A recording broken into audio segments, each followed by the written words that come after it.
सुप्रभात बच्चों। प्रस्तुत है आज दिनांक 19/10/2020 का कार्यपत्रक। यह कार्यपत्रक हमारी पाठ्यपुस्तक क्षितिज भाग 1 के मेरे बचपन के दिन नामक पाठ पर आधारित है, जिसकी लेखिका श्रीमती महादेवी वर्मा जी ने संस्मरण के माध्यम से अपने बचपन की स्मृतियों को साझा किया है। तो आइए पढ़ते हैं आज का कार्यपत्रक। गद्यांश को ध्यानपूर्वक पढ़कर पूछे गए प्रश्नों के उत्तर दें। बचपन की स्मृतियों में एक विचित्र सा आकर्षण होता है। कभी कभी लगता है जैसे सपना देखा हो।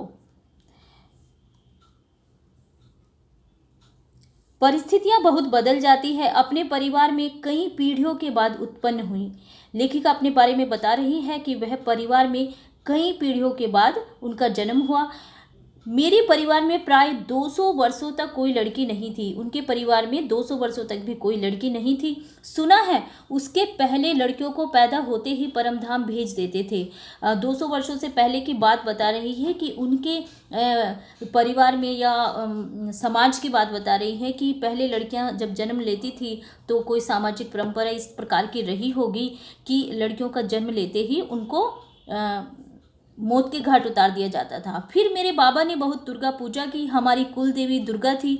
मैं उत्पन्न हुई तो मेरी बड़ी खातिर हुई और मुझे वह सब नहीं सहना पड़ा जो अन्य लड़कियों को सहना पड़ता है।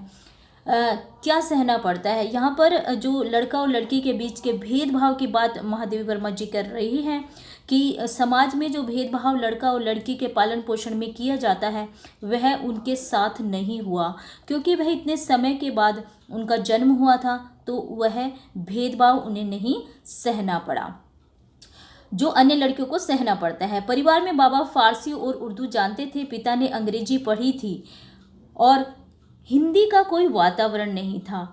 मेरी माता जबलपुर से आई तब वे अपने साथ हिंदी लाई। वे पूजा पाठ भी बहुत करती थी।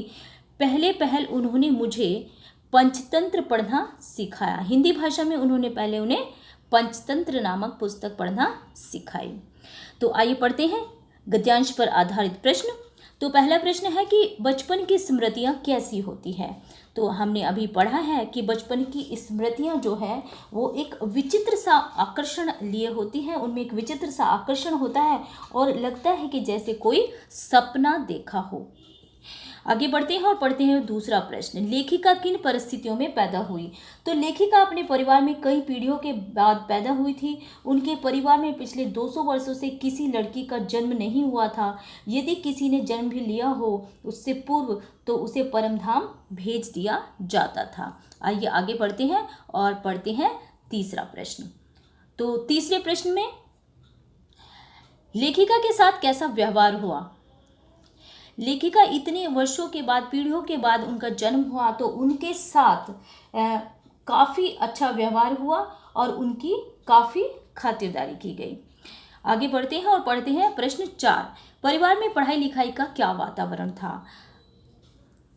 तो लेखिका के परिवार में पढ़ाई लिखाई का अच्छा वातावरण था। लेखिका के परिवार में सभी पढ़े लिखे थे। बाबा फारसी और उर्दू जानते थे। पिता अंग्रेजी और हिंदी का वातावरण पहले नहीं था, लेकिन माता के आने के साथ ही परिवार में हिंदी का वातावरण भी बन गया और इसी प्रकार लेखिका का सभी भाषाओं को अध्ययन करने का मौका मिला।